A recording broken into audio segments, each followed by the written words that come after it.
monsieur. Bonjour, merci. Présentez-vous. Moi, c'est Maître Billy Sassa et je suis défenseur judiciaire près le TGI de Butembo. Je suis aussi chef de travaux, enseignant d'université et doyen de la faculté de droit à l'Université Baptiste du Congo. Je suis aussi doctorant, 3e cycle à l'Université catholique d'Igrabel, département de droit public. Et ce qu'on peut dire, c'est notre modeste personne significative. Ouais. L'histoire essaie d'accorder à Aristote la définition de la démocratie. Donc, on considère la démocratie comme le pouvoir du peuple, par le peuple et pour le peuple. Mais j'ai apprécié la réflexion de Franklin Roosevelt.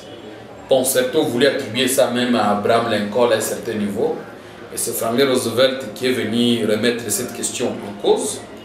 Et surtout, ce qui m'a beaucoup plu, c'était la réflexion de Karl Marx, lorsque lui-même a essayé d'aborder cette question. Il dit, lorsqu'on dit la démocratie, c'est le pouvoir du peuple, par le peuple et pour le peuple, ce n'est pas suffisant. Mais la démocratie devrait être le pouvoir de tout le peuple, par tout le peuple et pour tout le peuple. Parce que c'est ça les grands problèmes. Par exemple, dans nos pays du tiers-monde, lorsque une catégorie de gens est en train de bénéficier de l'argent de la République, on dira non, la nation congolaise se porte mieux. Et pourtant, il y a des gens qui marchent encore pieds nus, des gens des enfants qui n'accèdent pas à l'école, des femmes qui mettent au monde à même le sol. Mais quand même, parce que la femme du ministre, pour mettre au monde, il faut qu'elle parte en France, on va dire non, la nation congolaise se porte mieux. Donc vous comprenez que la démocratie, ça vient de démoskratos, et c'est du grec, qui veut dire le pouvoir du peuple. Mais ce n'est pas seulement du peuple, mais de tout le peuple. Et je crois qu'en Afrique, même à RDC, il y a encore une dimension de crise du concept démocratie. Est-ce que vous pouvez établir un lien entre le système démocratique et l'état de siège?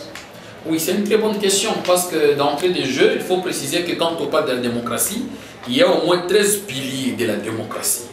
Et parmi ces 13 piliers, il y a la tolérance, il y a la bonne gouvernance, il y a l'état des droits. Quand nous parlons de l'état des droits, c'est un état où nul n'est au-dessus de la loi, même pas le président de la République.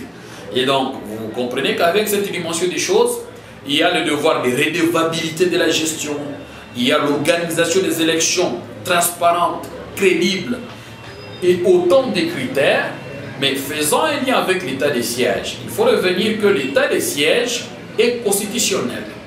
Et nous partons de l'article 85, 86, et on peut marier ça avec les articles 143 et même 144 et de la Constitution. Et qu'est-ce qui est dit?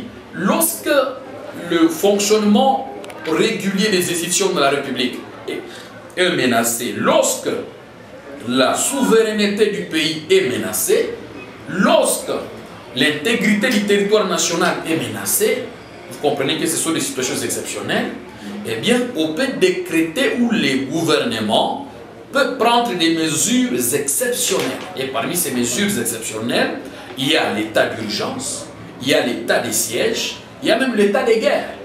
Et quand nous parlons de l'état d'urgence, dans le mot simple, ici, on renforce le pouvoir des autorités civiles pour faire face à une situation exceptionnelle. C'était le cas de Covid. Tout le monde l'a vécu ici. Mais pour l'état des sièges, c'est lorsque généralement il y a une dimension sécuritaire qui menace. Et c'est ce qu'on a fait au niveau du Nord Kivu et même au niveau de l'Ituri. Et l'état de guerre, là, c'est lorsque vraiment il y a un autre état qui nous attaque officiellement. Tout ça, ce sont des mesures exceptionnelles. Or, quelle est la conséquence juridique? Parce que quand on parle exactement de la démocratie, nous voyons l'exercice et même la jouissance des libertés publiques. Notamment la liberté de manifestation, la liberté d'expression, nous voyons la liberté de la presse, nous voyons la liberté d'aller et venir, nous voyons toutes ces libertés publiques qui sont exigibles exactement au niveau ou vis-à-vis ou face à l'État.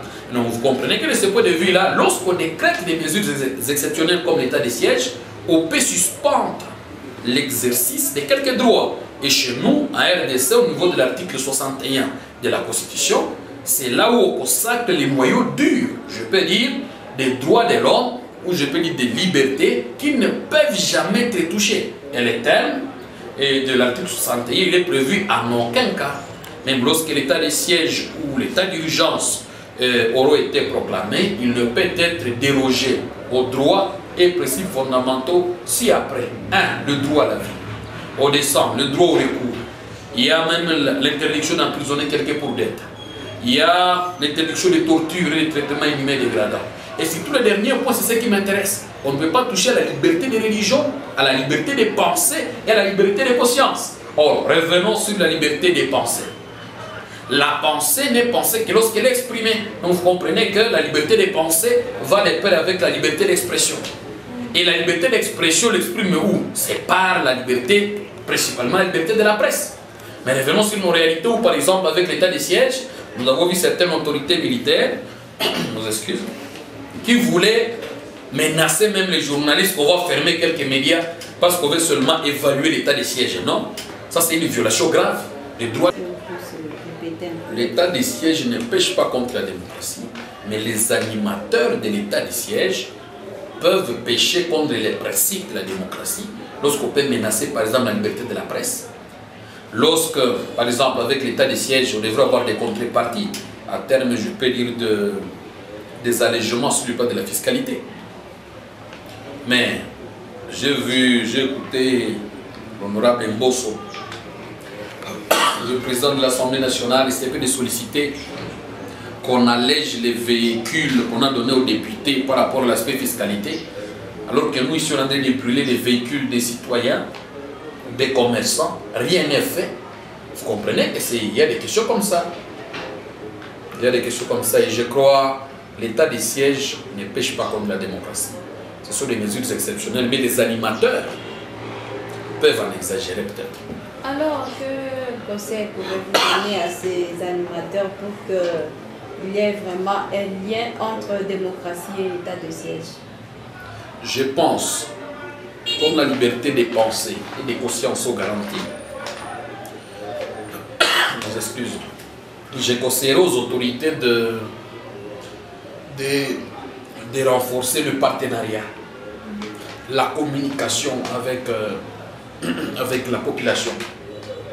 Parce que l'article 5 de la Constitution essaie de nous montrer que le propriétaire du pouvoir, c'est le peuple. Et donc, il faut une dimension de dialogue. Et c'est très important. Entre les autorités et le peuple.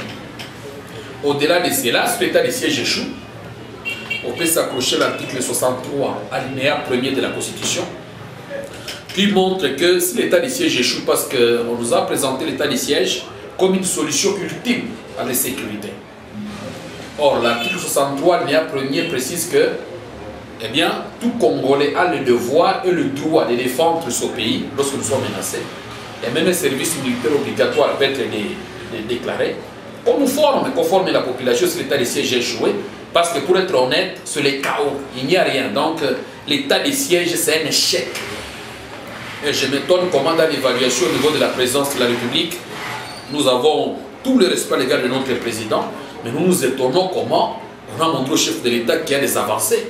Alors qu'on égorge les gens, il y a moins de 17 km de Boutem ici, dans moins de 40 minutes, on peut nous atteindre ici.